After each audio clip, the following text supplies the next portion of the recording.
What is happening? Kristyn, great. So great to see you. I was, kind of thinking back as getting ready for you to jump in here and just kind of at that point to where I know for us, when we on the real estate side of things really started to piece things together was when we really fully embraced strategy and strategic planning and what the heck does this even mean, and really diving deep. The book for us was Mastering the Rockefeller Habits, Vern Harnish's work, and really just embracing it and just being a student, just having faith in the process, just trusting the process, because it allowed us to get a level of clarity to like really get a solid plan in place. I mean, we learned so much, and just navigating the 90-day work cycles and not drifting. And we spent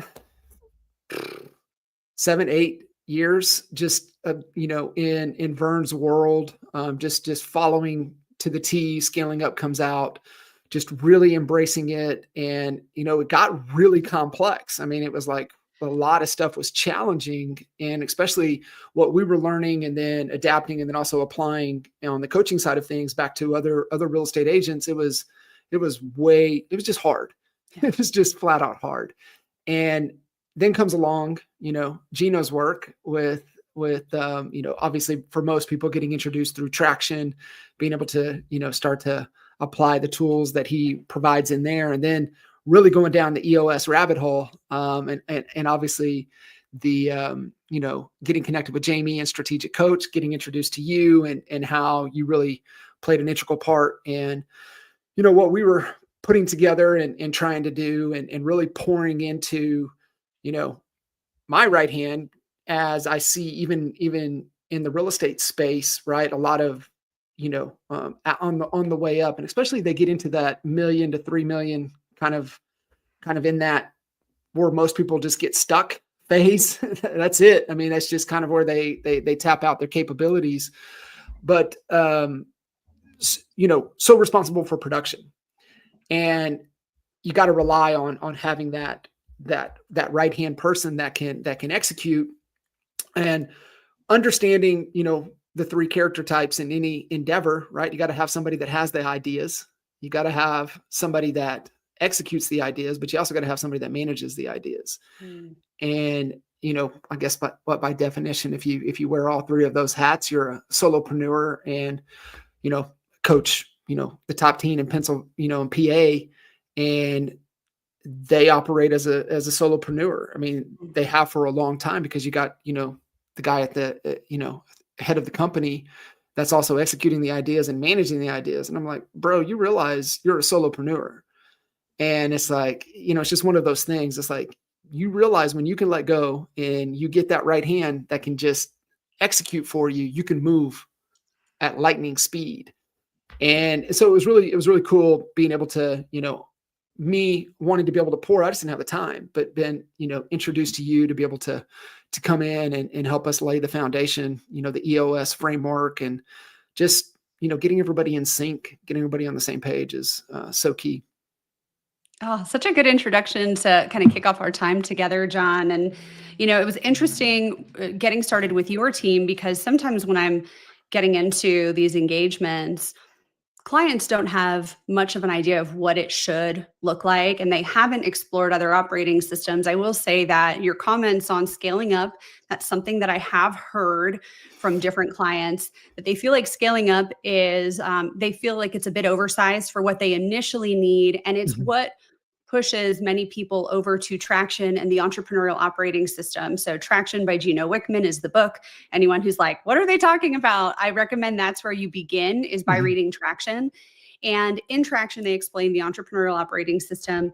And I will say, as someone who came from everything from small business to large corporate international environments, everything I read in there, I was like, well, duh, like this is just the basics, but it's really beautifully and simply packaged. And we know that simple doesn't necessarily always translate into easy.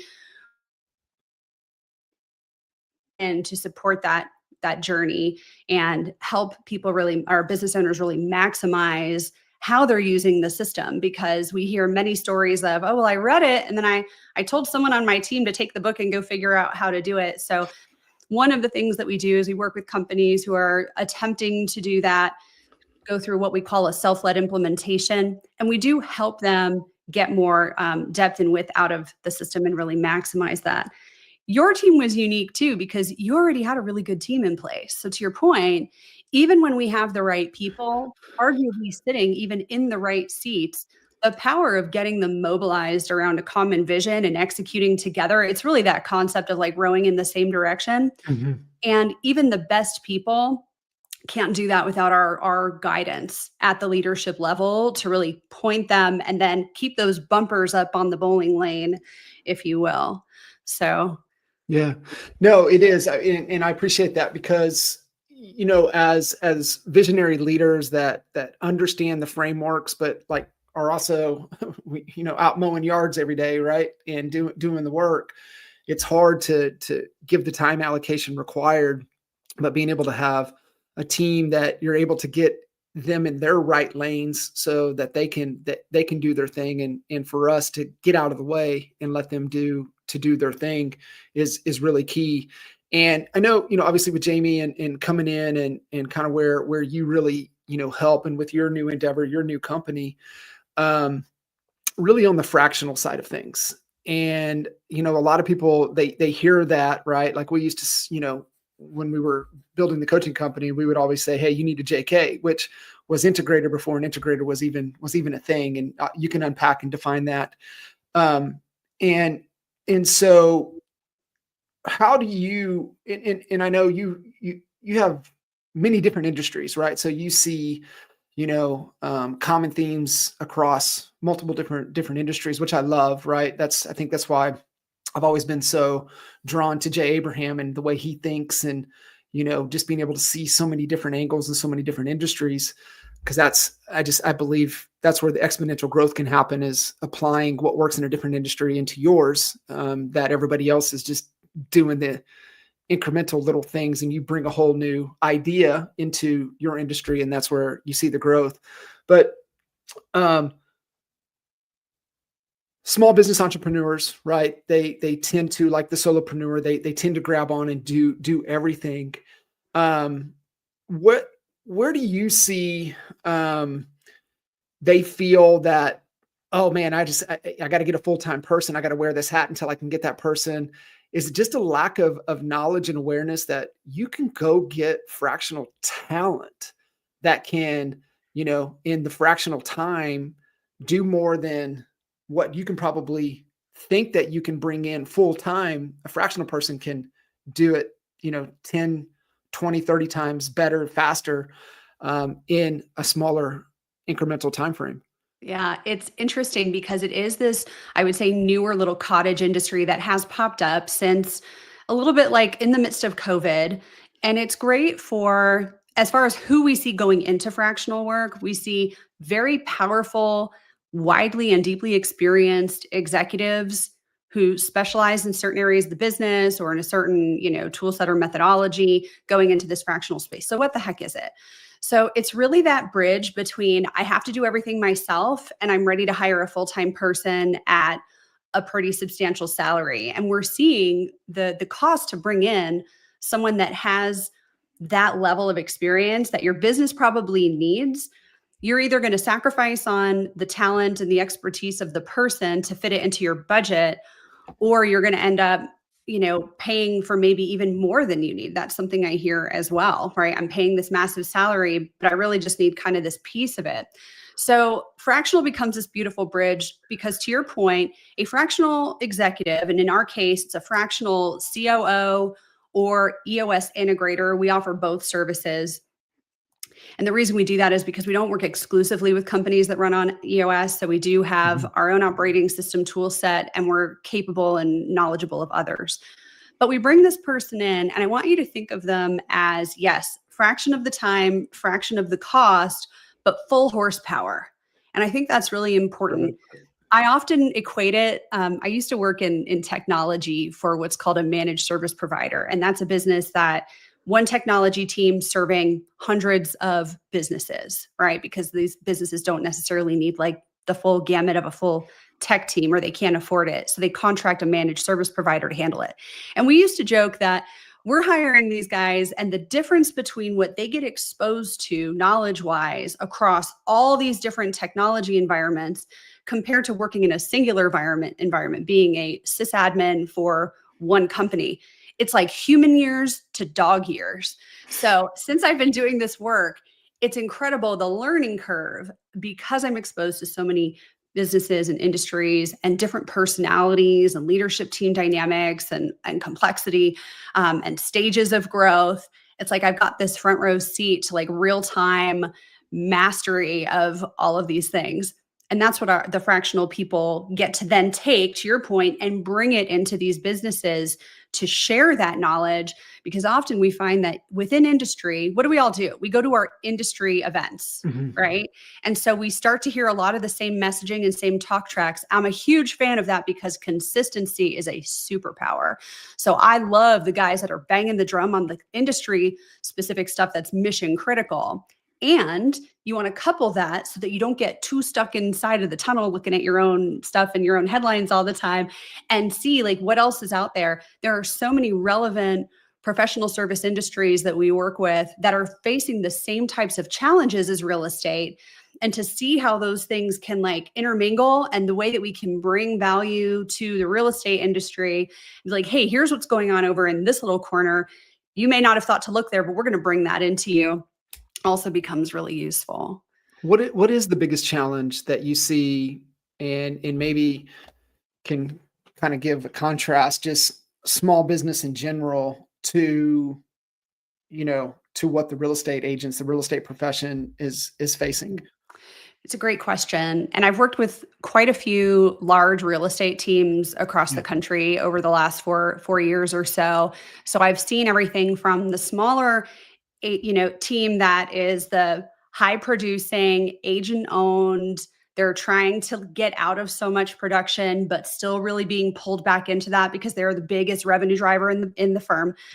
And then I've also seen teams that have done a really beautiful job of embracing this type of methodology when they were hitting that growth ceiling that you talked about earlier. And they really doubled down on putting an operating system foundation in place that enabled them to get out of that function of production inside of their business. And when we say elevate, we're elevating them into what we call more of that visionary founder position. And it doesn't mean that you just sit up on the observation deck and kind of look out at what everyone's doing all day. That's a bit of a misnomer. It's actually a very active position, critical to the future of the business, because they're the person that is really doing the vision casting. They're predicting where we're going to go. They're making sure like they know where that big long-term target is. And they're continuing to pull the rest of the team back to it so that everything that we're executing on is aligned with putting us toward that vision. So it's not like a passive, when I say I'm going to free you from your business, it's not because I want you out of the business. That is a misconception. It is that I actually just want you in the right seat for the business. And if we do it right, then it is something that creates a reduction in what we call owner dependency. And it creates increase then in value growth of your business and the freedom that you're feeling from it.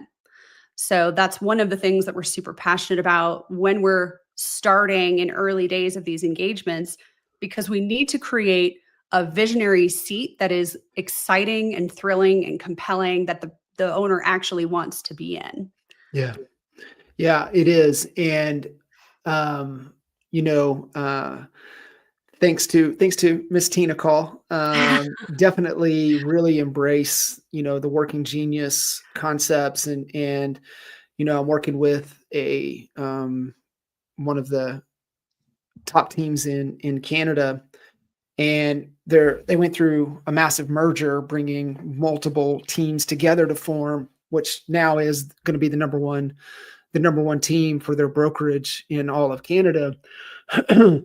And you're starting to bring in these different character types, and it's like, I'm used to this, and now we're getting this, and I'm like, where's our working genius? Yeah. And really going through, and they're like, that's why, and really having that aha. And I think when you find that visionary role, right? The true visionaries that even, hit the W, have a lot of WRI on the working genius in their genius. It starts to explain a lot, right? And it's like, listen, you realize part of your job is ideas. Part of your job is trying to, navigate into the future. Part of your job is strategic relationships. That becomes your job. And I think, the, heads of companies and visionaries that I've had the opportunity to work with, when you really go through that and understand that that's part of their vital functions of what they have to accomplish, to your point, it's freeing. They're like, okay, this is what I'm supposed to do. Like, yeah, that's what you're supposed to do. Yeah. That's exactly what it is. Now we complement the people around you to help bring those ideas down to earth, down to execution.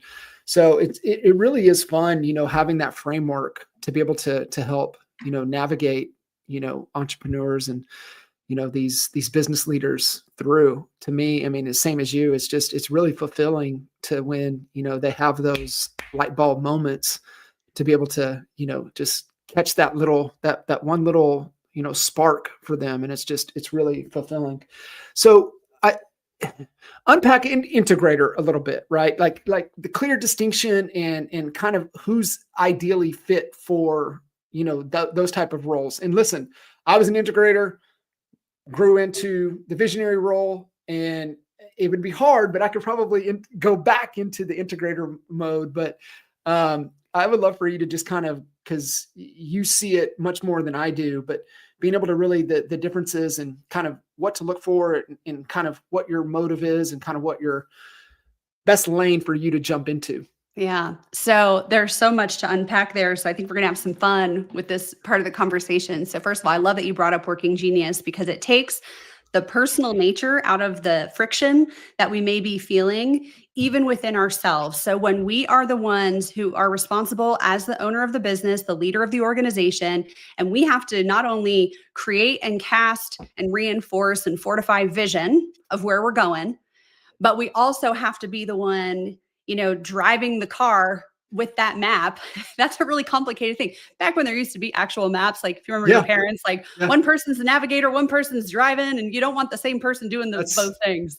So right? I was helping a little bit of homework last night. We had the ruler out, the map out. Oh and gosh. And the kids were like, what is this? What is this? I'm like, literally, like, there's no need to understand this, but this is what this is. Yeah. This is a map. You can buy atlases. Oh my gosh. It's so funny. I wonder if you can even get maps at gas stations anymore. Anyway, whole other thing. But the visionary is the one with the map, right? Here's where we're going, folks. And here's the route we've carved out to get there. And oftentimes they then have to, it's almost like sock puppets. Like, I'm going to create the vision. And now I have to go and figure out how we're going to get all those things done. And to your point, using a tool like Working Genius, I love that one in particular because it's simple. It's not a behavioral assessment or a personality test. It's not another one of those. It's literally called a productivity assessment and a productivity tool. So to your point, the Cliff Notes version for everyone out there is we need to invent, we need to activate what we invent, and we need to implement what we've activated with the team. So those are kind of the three high-level phases of Working Genius. And when you take the assessment, basically tells you, these are the 6 layers of the genius, and you're either someone who, they give you your top 2 that are most innate to you. And it's not that it's like, these are your only things you can do.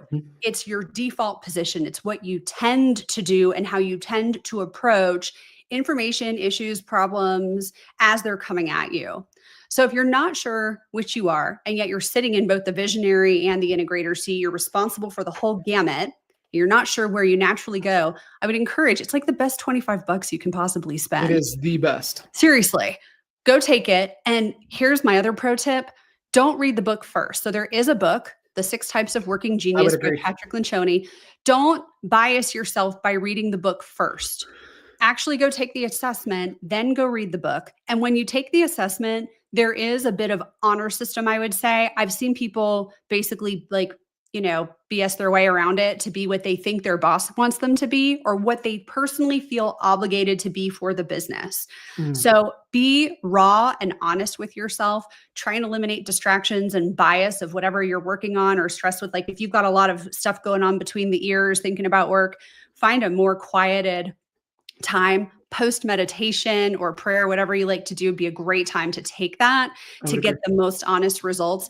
I had to take it twice because I did kind of fudge it a little bit on the first I love round. your distinction about that, right? We've been, really on the Lencioni train well, we had one of our mentors that we were in his private mastermind, and it was Clayton Mask with Oh, incredible. Infusionsoft, and so we would go out to we had to fly out to Arizona, and there were only like 4 or 5 companies in there, and everybody had to present on the day what the problem was.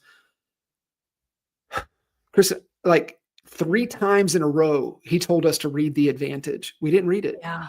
And then we finally read it, and we're like, my gosh, we would have solved these problems a year ago if we would have just listened to you. So that was the lesson. Like, so when anybody's like kind of working through a situation and they say, hey, go read this and check this out, like I immediately stop, get the book just from that lesson, right? It could have collapsed so much time. And then so we've just been students of Lencioni ever since. And I was in the airport when the Six Working Genius book came out. I grabbed the book and I started reading it on the plane, and I'm like, put it down, put it in my bag. And I was just like, and so your distinction on take the assessment and then dive deep in the book, spot on. Right things, right order. That is the sequence. I think it's really important because of the way that it's just too easy for us to kind of like, massage the results to get what we want. Because we also have self-perspective on who we think we are. And if Mm. anything threatens that, that can be challenging for us. So I actually, in thinking about the working genius, and it's interesting watching some of these big real estate teams merge together. I've been following a lot of what the Whistle Beer team coming together now, right? And all the fun that they're having on social media and stuff. And you're seeing a few of these kind of mergers, Mhm. if you will, happen, which is a beautiful thing. I'm a Mhm. huge fan and has to be done with a ton of intention because you're not just pulling together like revenue, you're pulling together culture and leadership style and methodology and behavior and all of these other things. So it's going to be really fun to watch how those two guys, pardon me, who were so intentional about that type of stuff, like how they all, any of these examples, how they come together. But thinking about something that's a basic, foundational, I would say, practice in EOS that's really important is this concept of if you're allowed to sit in multiple seats, but you can't have 2 people in one seat. So That's the right. visionary seat is one box, if you will, on what we call the accountability chart, which is like an org chart on steroids. Then you've got one integrator seat and one sales, one ops, one finance, depending on size and scope of your organization, you can have other stuff kind of mixed in there if necessary to your industry and business. But when we think about a visionary integrator like yourself that was sitting technically in both seats, Mhm. it's not that that's against the rules, but the power move is to figure out which of these seats is the right one for me. And for anyone who's listening to this right now saying, well, I'm totally great at both. You might be, because honestly, John, you were really good at both functions. Mhm. You were capable, but Mhm. there's a really important distinction between can and should, Yeah. and actually sitting in the seat that you are best suited to sit in to serve the business. Now, what we often find is like it's that sock puppet conversation again of, visionary and integrator, and I have to do both. There's people out there that may have to still do both for a while. But the power move, when you think about deciding which of those seats you really want to sit in, it's likely the visionary seat in real estate teams. And the reason is most salespeople, really good salespeople, which most of our team leaders and creators like Tina, she's great at sales because she's creative and relationship based. And those are some and she's inventive, really Mhm. beautiful characteristics for a powerful visionary. But because they've also sat in that integrator seat and they've had success in that integrator seat, they're going to struggle to let go of it. So I just want to speak to anyone who is sitting in both. And what is that thing that's making you afraid to like let go of that seat and actually let someone else occupy it? And just spending some time really thinking about like what's going on there for me. Because when we experience success in a certain role, we tend to hang on to that and go, oh, that works for me. I'm gonna cling to it. But that's where we see that ceiling get hit with the people who sit in the visionary integrator seat too long. Uh, One recommendation. So I 100% agree. I think we started to hear a lot of it coming out of pandemic, and obviously things were so easy that why would I want to align and put, our fires together to create one bigger fire? But we're starting to see it. And, I had Kyle on the Expert Mentors conversation on 4th of July, and he told me that was the move. And I was like, bro, that is the move. Like just bringing all of these smaller teams into, and now you have this one massive bonfire within your marketplace. And I know he's not done. So to me, it's the move is obviously what I was telling you about, the team in Canada just did the same thing. Yeah. I think it's so right being able to bring in those different resources.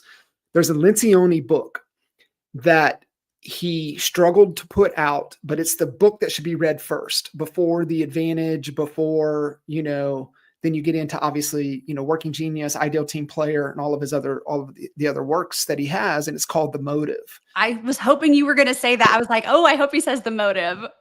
But it's the perfect example of these two head of companies that battle each other. But when they come together and they realize like, no, like, this is where my heart is. My heart is marketing. This is where I'm going to add the most value to this vision and this endeavor is sitting in this seat.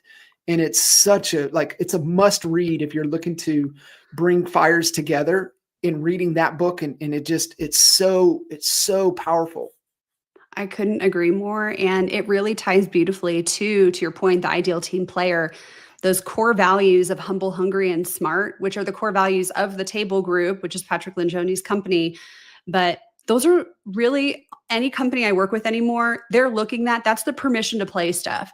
If you can't show up with what humble, hungry, and smart need to look like here with our core values, then it's probably a no.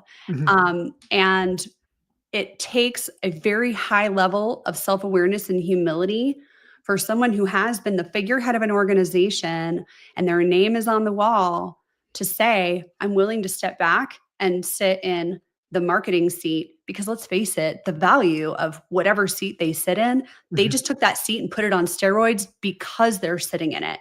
The power and impact they can create there is incredible. They have to have the vision to see it and the humility to be willing to take that step back and not perceive it as a step back, but perceive it as like a power move for the greater good. It's probably a faster, better pathway to get to whatever it is you're trying to get to. Exactly. Yeah. Exactly. I have a client that I'm working with right now, actually, that's really struggling with that. They have an owner, a merged entity owner sitting in a leadership team position, actually sitting in 2 leadership team positions and not doing either of them particularly well, and refuses to relinquish that seat because I'm an owner of the business. And what are the optics if the owner of the business isn't sitting in that particular seat? And I'm like, well, what are the optics if we're failing as an organization because you can't perform in that seat the way the business really needs? So there's definitely tension. And unfortunately, or fortunately, I guess, whichever way you look at it, I end up in many of those types of conversations having to be the person that makes like the unpopular observation and asks the provocative question on, is this really working for you? So that's something I would encourage any of the team leaders that are listening that are in, those multiple seats or trying to figure out what seat they should settle into. Is there something there kind of going on between the ears for you where it is maybe more of an ego thing? Ego's not bad. We all have it. So that's a release of judgment, but is there something going on for me? Am I holding on to this for the wrong reasons? And am I really doing what's right for the greater good of the business long term? Is that the struggle for not being able to balance the short term with the long term? Is that sometimes where that comes into play? Yeah, I think the short term is obviously where we're comfortable often. And so really some people even struggle to I work with one real estate team, and I absolutely love the woman that runs the organization, and she very honestly tells me, "I'm struggling to figure out where this industry and this business should be 3, 5, 10 years from now." So that's one of the exercises that I actually like to begin with. So when we're onboarding a new client, we do a lot of deep work with the visionary, and we use more, I would say, executive coaching strategy than necessarily like operating system mechanics to go deep on creating a thrilling, compelling vision. And it's so incredible, even as someone like I can be pretty visionary, and I can come up with the big ideas and get excited about that stuff, but the power of working with someone who actually specializes in pulling that vision out of me has been extremely helpful, so that I can be biopic and know when to pull like long-term vision lever versus short-term like GSD execute mode Yeah. approach. Yeah. Being able to have that balance, that's, yeah, I mean, obviously, everybody has maybe their crystal ball, perspective on kind of where things are going to go. And, um, I think just obviously speed is one factor, right? Just as we continue to navigate as things get faster and faster. But one of the things, Kristyn, and I would love your 2 cents, when you look at kind of, you touched on the accountability chart, but really looking at continuing to streamline, the vital functions of these organizations, and um, looking at consolidation of roles, right? Instead of, as a lot of companies are having to get a lot leaner, obviously incorporating a lot of AI, VA, fractional, full time, right? So if you had to kind of go, the path of, hey, I can afford this, then this, then this, and this on the way up. But seeing a consolidation of even marketing and sales to where it's just a consolidation of just growth, right? Head of growth. I'm responsible to not create silos between marketing and sales. Like, we're working together. You see, obviously, like even small business, like for me, right? I was responsible for ops and finance, right? So there wasn't two separates. It was that consolidation. And then the emergence of, the vital function of experience, and really controlling and making sure that we're being intentional with the journey and the experience we're creating, especially on the real estate side of things. And you get to a certain point, the swamp, if you will, the 1 to 3, where a lot of teams get stuck. And the reason they get stuck is because the people that got them into that 1 to 3 range, they won't let go of them. They won't up their talent, right? They're most of the time they're too loyal. They stay, not as a bad thing. They're just, loyalty is very important to them, and they just reach the capabilities of their people, and that's where they bump that 3 mark. And being able to continue, the main thing they have to do is like bring more people in and continue to grow to push through that threshold. So kind of, but when you get into that threshold, the game changes, especially in real estate. So if you're in that range, your clientele, your focus is buyers and sellers, investors and builders. But when you get into that mark, and then you're 12, 15, 20 agents, your business model is no longer buyer and sellers. Your business model is now real estate agents. And so making sure that in the challenges is that you got to support them, to their clients now as the buyers and sellers, but you as head of company, your clients are the real estate agents. So it's kind of, it becomes a lot. And I think that's where a lot of agents, they struggle with. They don't want to go bigger than that, because they the dynamics of serving the buyers and sellers and serving the agents, it's almost like 2 different business models in one, being able to, try to navigate that terrain. But what are your thoughts as things are getting leaner? Obviously, the fast emergence of AI, and where we're going to start to see more consolidations and things continuing to get a lot leaner. Yeah. There's a few big ideas that I want to key into here to provide some really good practical advice, and I would hope comfort for the people listening. First of all, any business naturally hits what we call various ceilings throughout their growth journey. And the opportunity that is presented to them in that moment is you can either decide to stay just below that ceiling, or you can choose evolution and push through. So those are really the two paths: stay where you are or keep growing. I am naturally wired as a keep growing kind of person, which is why I love the work that I do. I'm like, okay, what's next? I'm the what's next girl for sure. So the big idea there is first choose. Do you want to push through the ceiling? And if you're saying, no, we're going to stay put, we're going to kind of stay at this safe zone and we know what it looks like, it's, known operations, processes, and commodity, that's a choice that you can make. But I would also encourage you to have someone challenge you on your thinking. Is it something that is serving you in some kind of limiting belief where you feel like you have to stay there or should stay there for some reason? And is that true? And if it wasn't true, what might you do about it? So that's just a fun question to journal about or unpack with someone who you trust, who knows you really well. Second big idea here is that every issue in your business, I would say 90% of the issues that we're solving in client engagements are either people or process. So anytime you're facing something in your business and you're like, what's going on here? Why are we stuck? You've probably got a people problem or a process problem. And those are different things. But the tool that you mentioned earlier that I think is really powerful here, regardless of AI and all of the different options available to you, and that menu is growing, to your point, worry less about who should I put in the seat and start by getting clear on what is the actual seat. So you mentioned like, oh man, the complexity of titles. Can we just talk about that? I mean, Chief Revenue Officer, Chief Growth Officer, Chief Marketing Officer, Chief Experience Officer, Chief Transformation Officer, like all of the different things that are popping up because people like to be creative and kitschy and fun. And there has now become you can have 10 resumes for chief revenue officers sitting in front of you, and the functionality of what they've actually done to get that title has looked so different. So there's no clear path for positions and titles anymore. So what can you do as a business owner to regain control? Because your responsibility, here's the big idea on the accountability chart.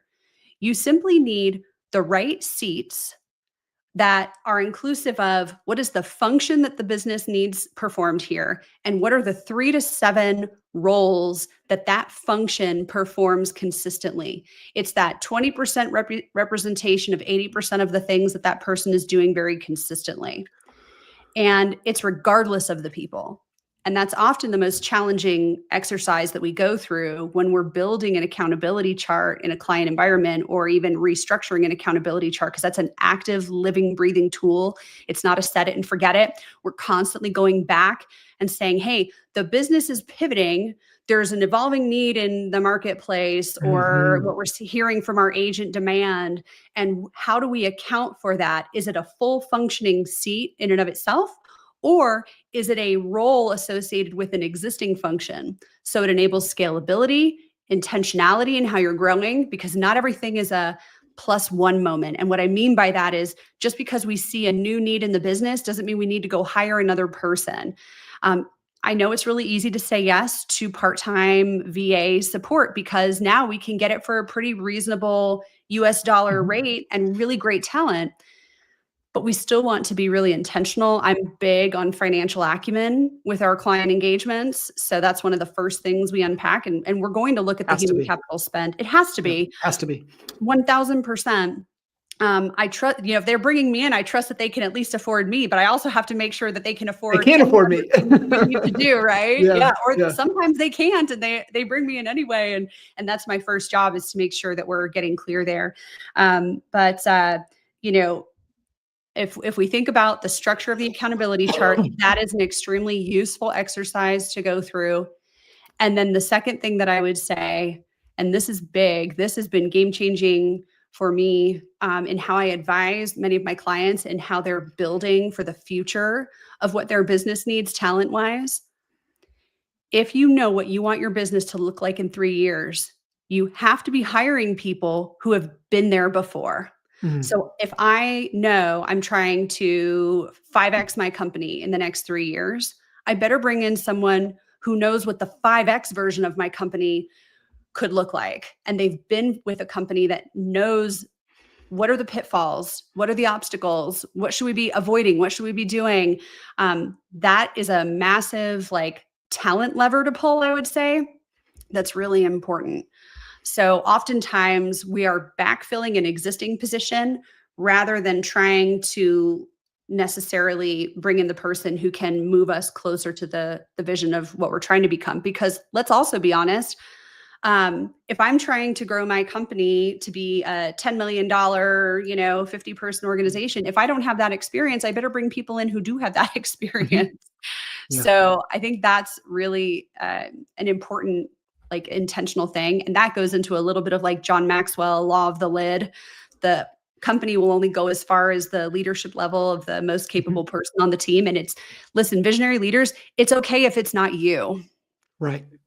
And letting go that of is that is 100% okay. Right? Yeah. Yeah. That's a huge, like, know thyself moment for sure.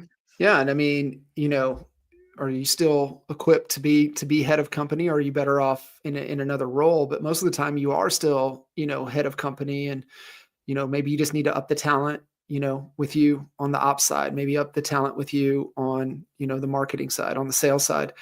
And, as they continue to grow, where do you see,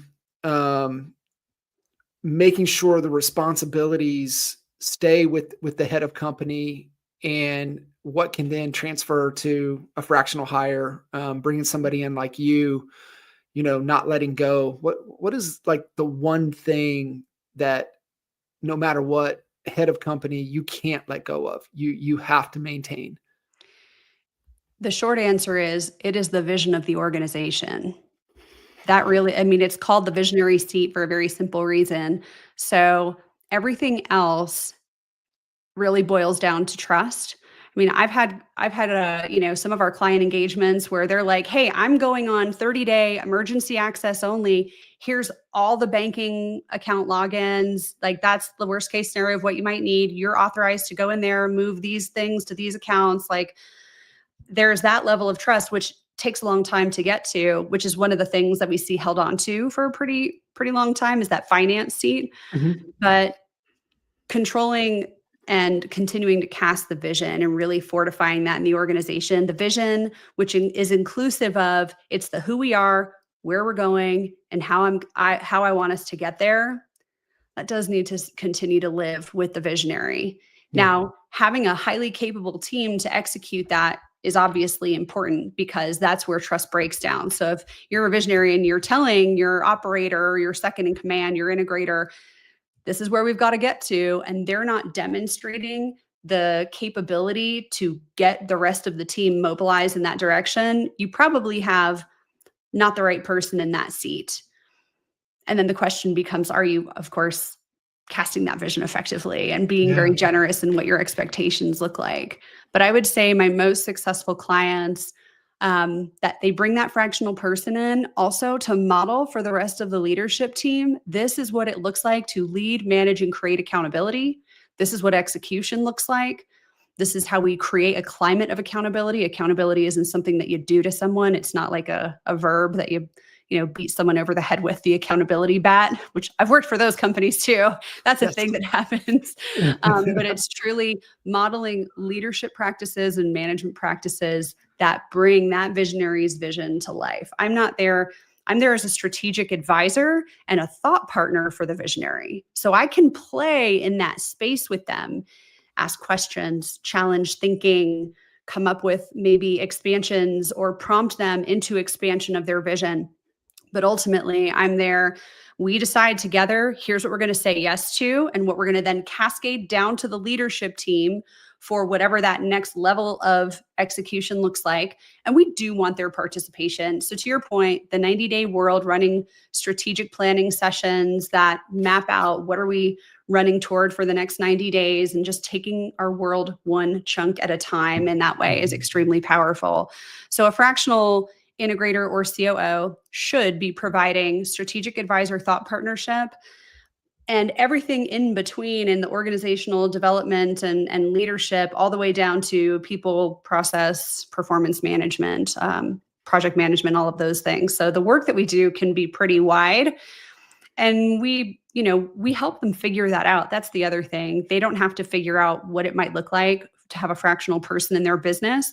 We do a pretty deep dive discovery and calibration with them to make sure that not only do we have the right growth plan in place that can be executed together, but then also, what does that look like long term? I love it. I love it. Yeah. I'll bounce around on you real quick here. And we talked about the law of the lid, and we talked, leadership capabilities, and the size is only direct proportion to just that. Do you see it, the leadership development, is it just because it doesn't get prioritized? Is that where it tends to slow down, is because that's not part of, the ongoing development and training and a much bigger focus on leadership development? Anything in the vein of training tends to be the first thing to get punted from the calendar in my experience. So even when I am being paid sometimes, premium rates to deliver a certain type of training to a leadership team or a group, it's amazing how easy it is for people to be like, oh, it's the I'm too busy card. I don't have time for that today, because they have little fires everywhere burning all around them that have to be put out. And even if they were to show up, they'd be so wildly distracted because they know what's waiting for them on the other side.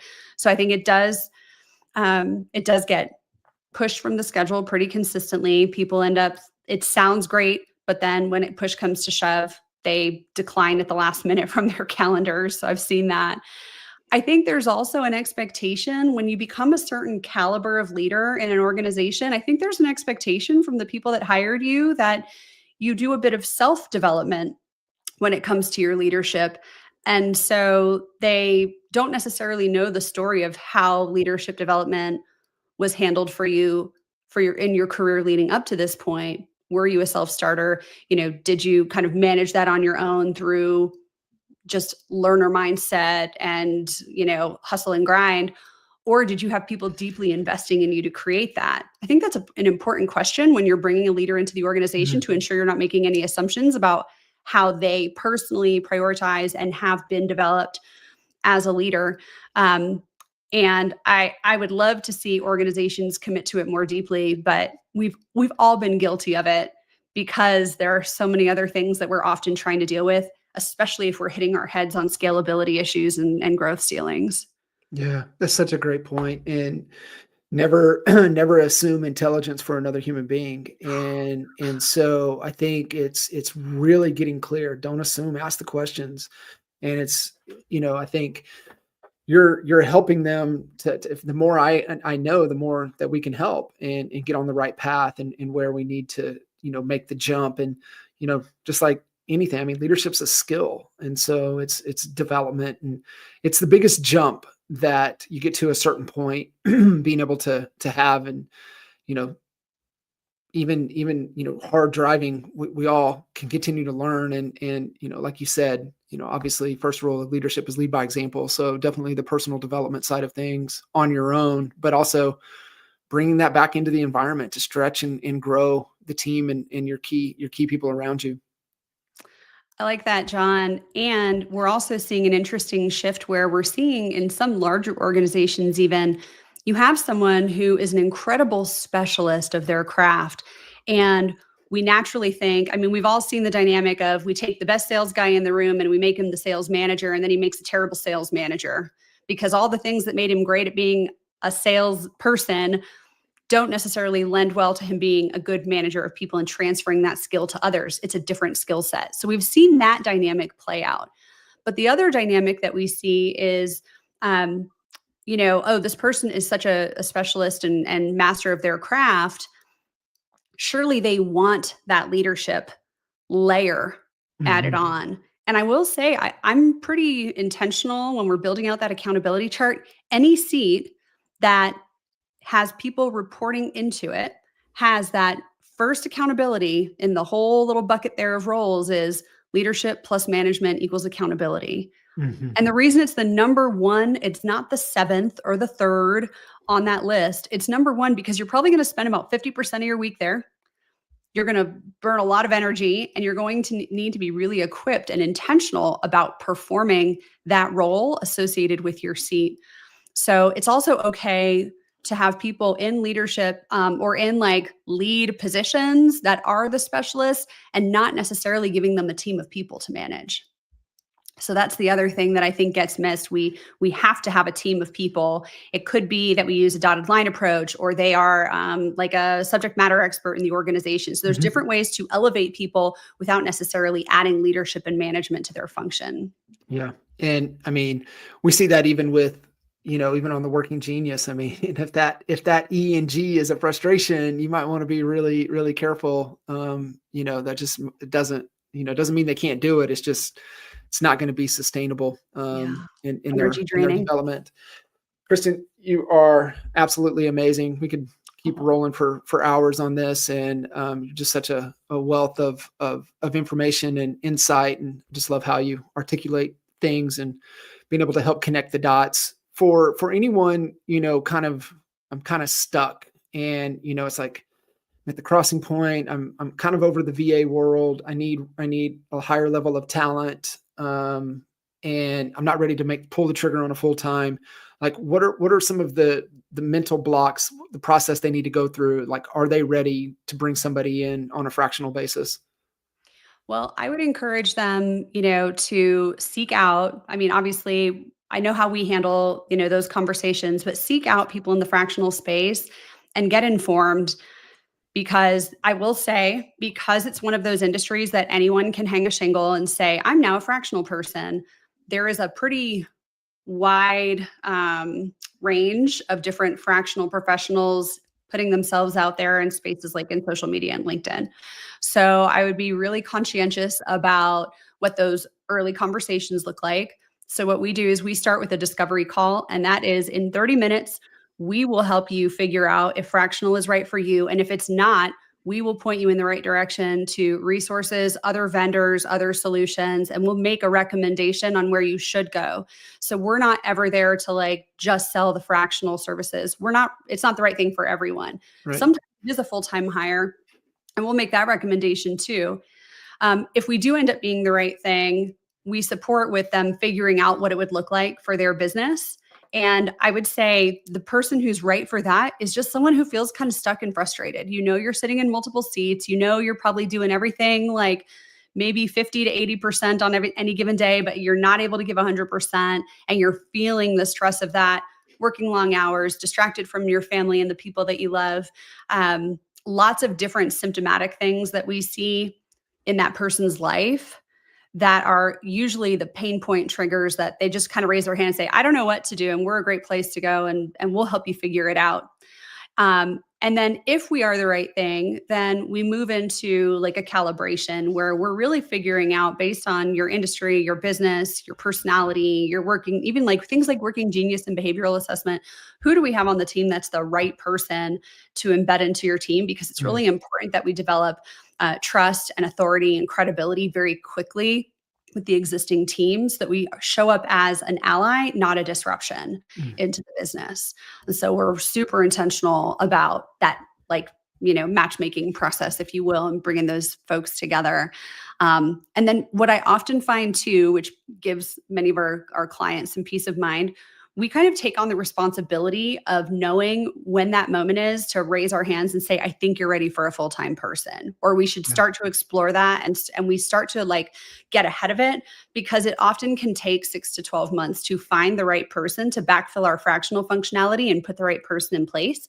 We support with helping them find that person and even onboarding them so that transition is super smooth. But we're often saying it first because it is our job to identify that moment in partnership with the visionary. Yeah, that's so good. You're amazing. Kristyn, how can they get connected with you?